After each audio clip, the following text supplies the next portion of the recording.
Pretty cool, right? How about this? And this? And whoa, check this out. Yeah, let me guess. You have no idea what you're looking at because it's all pixelated. Well, there's a reason for that. All of these works of art that you're looking at have at some point been banned or censored for any number of reasons. Maybe it's because it's too political or too sexual, or just pushes the boundaries of what some people consider to be good taste. Kinda sounds like a description of the entire internet, really. But whatever this stuff is, I want to see it. And it turns out I can. And so can you. You're looking at images out of the Museu de l'Art Prohibit, which is my horribly broken Spanish for the Museum of Forbidden Art, or even the name sounds pretty provocative. It's a brand new private museum that just opened up in Barcelona at the end of October. Most of the works at this place have been created over the last 100 years or so, but it's got stuff that dates all the way back to the Renaissance. And just looking at a list of some of the artists there's a lot of names that you've probably heard of. Andy Warhol, Pablo R. Picasso, Banksy, Andre Serrano. Not familiar with Andre Serrano? Well, he's the artist behind this 1987 work titled Immersion, and then in parentheses, Piss Christ. It's a photo of a small plastic crucifix statue submerged in a jar that contains the artist's own urine. Yeah, the parenthetical kind of gives it away. Anyway, this photo ended up winning visual arts contests here in America and even got some grant money, some of which was sponsored by the National Endowment for the Arts, which led to the passing of a law that required the endowment to consider general standards of decency in future grants, which ended up being upheld by the Supreme Court in 1998. And over the years since Piss Christ was introduced, as pointed out by Artland magazine, people have attacked Serrano's works with hammers, tried to pull them off the walls, and exhibitions have even led to death threats and canceled showings. And that's just one of several works depicting Jesus Christ himself. Here's another by Argentinian artist Leon Ferrari, which shows Jesus crucified to a US Air Force fighter jet. And then there's Finnish artist Jani Lenin's McJesus, which is exactly what it sounds like.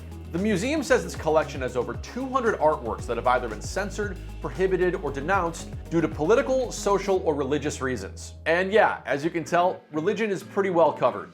Here are some matchbooks by an Argentinian feminist association, which state, "The only church that illuminates is a burning one." As noted by the museum's director, the artists behind these creations want to push boundaries for all sorts of issues, whether they're economic, sexual, political, or social. Here's a visitor of the museum. Not only people of different religions, but also of different political views, of course, and that they will react on certain objects. Yeah, that's quite common and quite normal, I think. But considering you should come here with a broad mind, I think. You have to be open to all the objects and to all the things exhibited.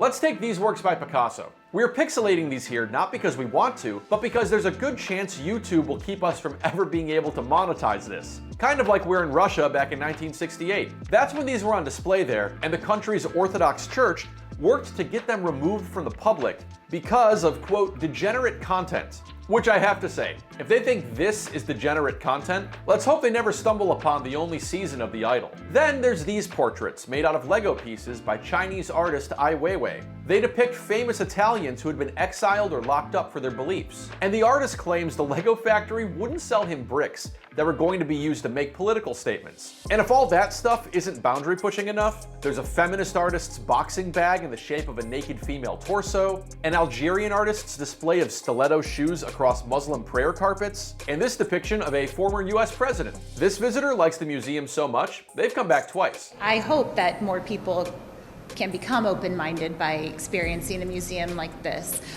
In fact, this is my second time here, and I wish there were a few more within the same artist, but it does keep you kind of excited of what's in each room.